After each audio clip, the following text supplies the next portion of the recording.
Hey guys, Sandy here. Welcome back to my channel. Today I am scrapbooking these two photos of a speeder in Star Wars land. So I've got those two. I'm going to be scrapbooking on some black cardstock because I have some stamps that I want to definitely use from my Killa kit. So let's see what I can do. Alright guys, I am going to admit, after I created this background, I almost put the stamps back into the box and never used them. Yeah, I just thought that this background was the bee's knees. Do people still say that? Do people still say the bee's knees?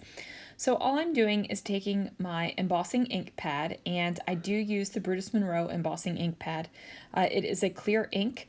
I am just squeezing it through the stencil, just making sure that I have good coverage so that I have something that my embossing powder is going to stick to. Now, see, just that is gorgeous. Like, even just that is gorgeous. So I could have, look at the size of this embossing powder jar, you guys. Like, I'll have to do a post in the Facebook group, the Scrapping Reflections Facebook group, about the size of this embossing powder jar because it makes my little heart happy.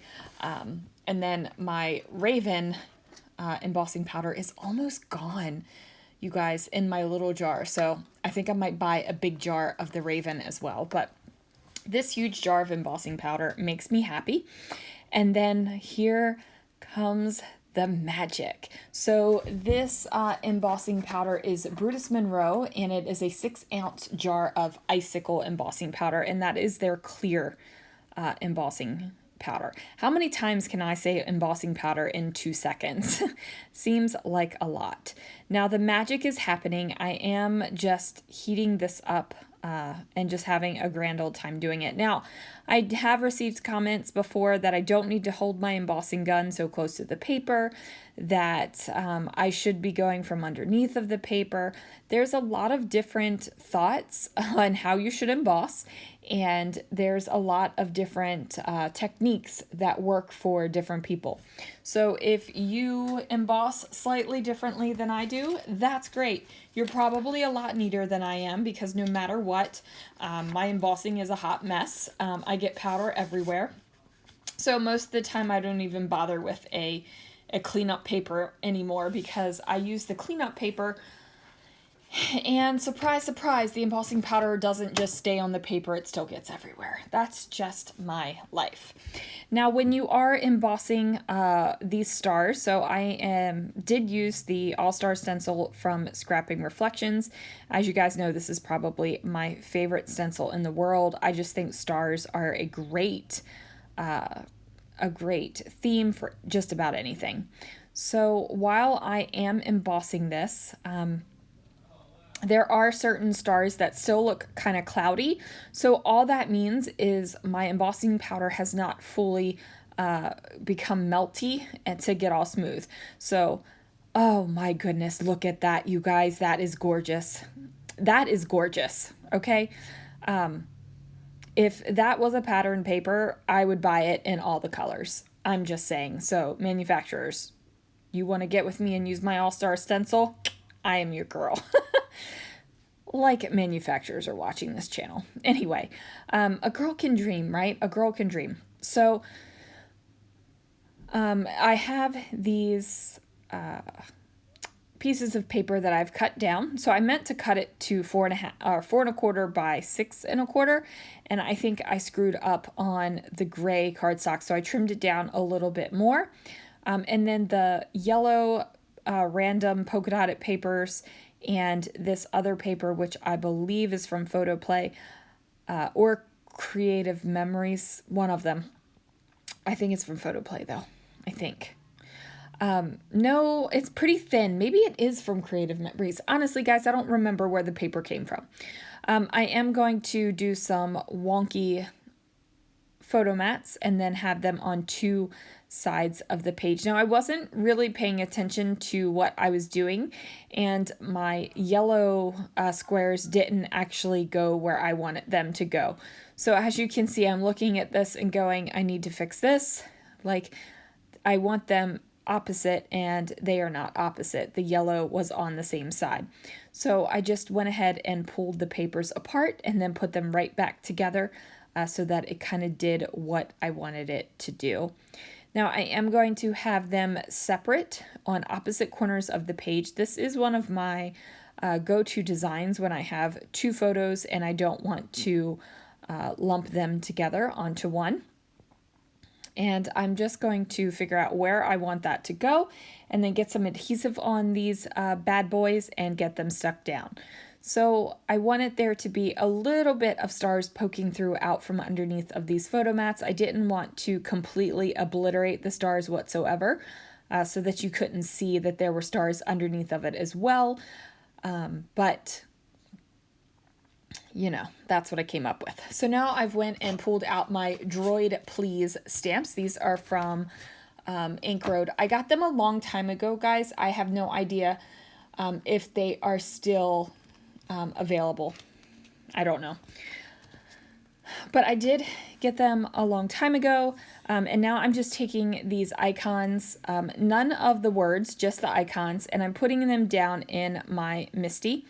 And I actually, while I was at Joann's one day, there was this mouse pad, which is the grid thing in the Misty, made by Hero Arts, and it was on clearance at Joann's. And I was like, you know what? My Misty isn't a Hero Arts version of it, but you know what? This sucker's going to fit in there perfectly anyway. So I went ahead and put that down there. The mouse pad, what that does is instead of using the paper pad and foam underneath of it all the time, you just slide that mouse pad into it and it works great. So I did use my Brutus Monroe detail ink in Raven, stamped it a couple times, and then I'm going to fussy cut them out. And I got the bright idea of, instead of fussy cutting out the round icons, I would just use my smallest Creative Memories punch to do that. And that smallest size that I have is 3/4 of an inch. Now, Creative Memories does not sell these punches anymore. And honestly, I wish they did because they are absolutely fabulous. My large circle punch is kind of given up the ghost. It is a lot of years old, and they're just great basic punches. So I am going to fussy cut out all of the icons. Now, my Death Star did get off center a little bit, but I'm not too concerned with that.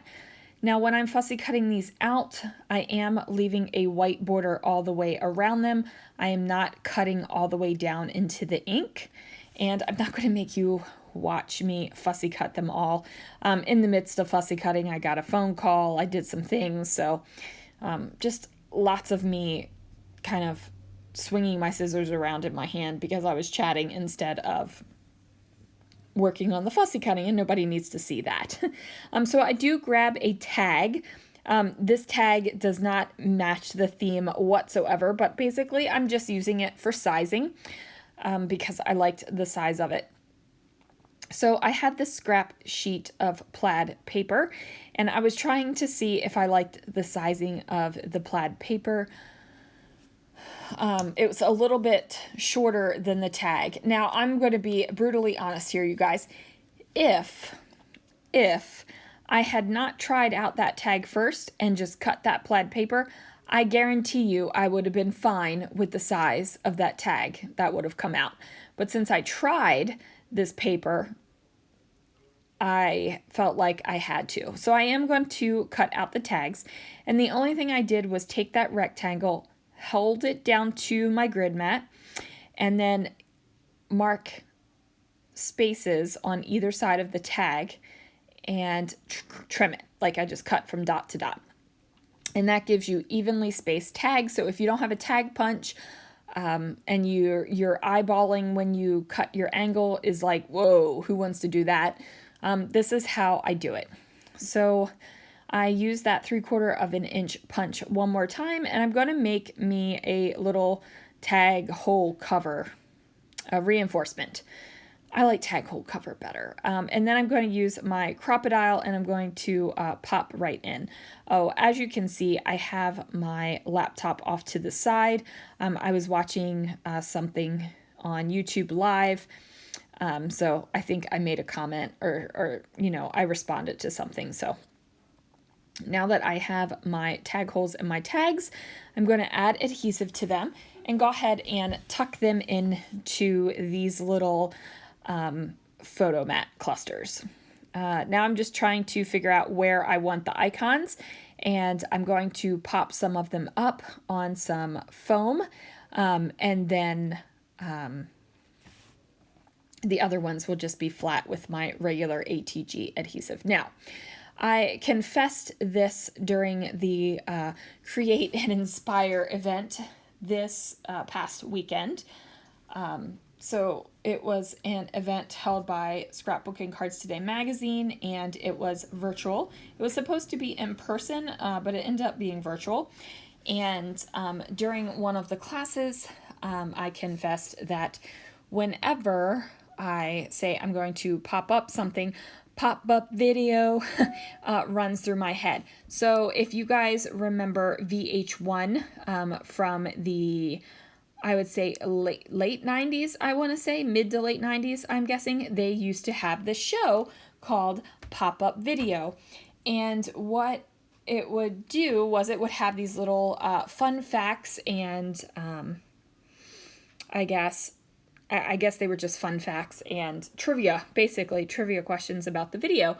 And it would have this little pop noise. It would be like that. You probably didn't even hear that, but it was much cooler than that. It would do that. And the theme was like, you could sing it and it would always be like pop up video. So every time I say pop up, that is what is going on in my head. Just a little random factoid for you there. So I am going to figure out where I want the rest of the icons, and I'm like trying to figure out where I want the things to go. At first I didn't think Darth and C-3PO were actually going to make it onto the layout. Spoiler alert, C-3PO's face does not make it onto the layout. He's actually stuck to my camera tripod, and he's kind of just staring me down like, why did you not put me on this layout? But, you know, after I got everything situated and where I liked it, he just felt like he would have best been thrown on there to be thrown on there. So I do have these little rhinestones, and I cut them down to 7 because I like things in odd numbers. Most of my favorite numbers are odd as well. And you might think it's odd that I have a bunch of favorite numbers, but I do have a list of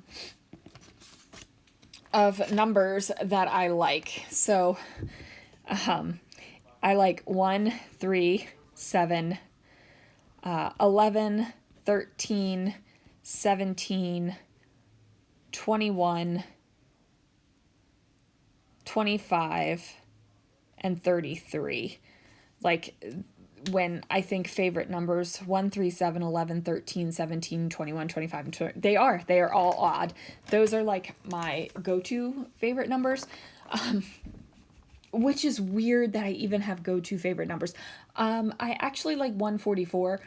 That's an even number, but that is way over the hundreds. So we're just gonna not even talk about that. So you couldn't see my little facial expression and hand movement when I did the little, but I assure you it's there, and it's kind of like, So sometimes I really think I need to have my face on these voiceovers, because I talk with my hands, I talk with my body, I talk with my facial expressions. I talk with sound effects, and you can, even though you see, like, you hear the sound effects, you don't see what is actually happening. So I think sometimes people probably just think I'm doing something weird. I don't know, maybe. Who knows? But that's just who I am. Plus, I'm probably hopped up on sugar because I just had a big old ice cream cone from the ice cream man. So now I am tying bows and putting them into the tags. So the tiny little tag that says hello, good times, I cut down a white and silver twine to do that. And then in the larger plaid tags, what is going in there is just some black embroidery thread. And again, I just tie it into a bow and pop it into the tag hole on a little dollop of Nouveau Deluxe adhesive. Now, Nouveau Deluxe adhesive is fantastic. And when it starts to get probably to the halfway point of being empty or lower, I pop that little gem off the top of the bottle and store my bottle upside down. You probably could store it on top of the gem if you wanted to, but I find that it is a little wobbly and I knock it over easily. But when you pop the gem off the top of the bottle, it stands upside down beautifully. So now I am going to use up these silver stars. I'm just sprinkling them around, and I was just giving it a good little shake to show you that the stars were all used up. Now I am going to use that Nouveau Deluxe adhesive to adhere the stars down to the layout, and I'm also going to use it to adhere these letters. Now I'm not sure if you actually get to see that part. This video had a lot of filler where I just was like talking and waving my arms around and stuff like that I cut out that you guys don't see, but I don't remember if I cut out that part or if I just did it after I was finished with the layout. So I have these great yellow thickers. I love this color. I love this font. I don't have any more O's, so I take the Q's and cut them down, which makes the O's a little bit funky, but I'm okay with that. I also cut down the N so that I could have a letter R. So now my title says Vroom, and these are Star Wars. This is a Star Wars speeder, I should say.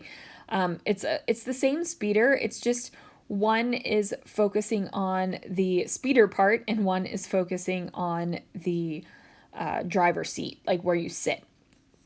So I am pulling out these red thickers from Chamel, and I'm spelling out big. Now, I did not have an I in this pack.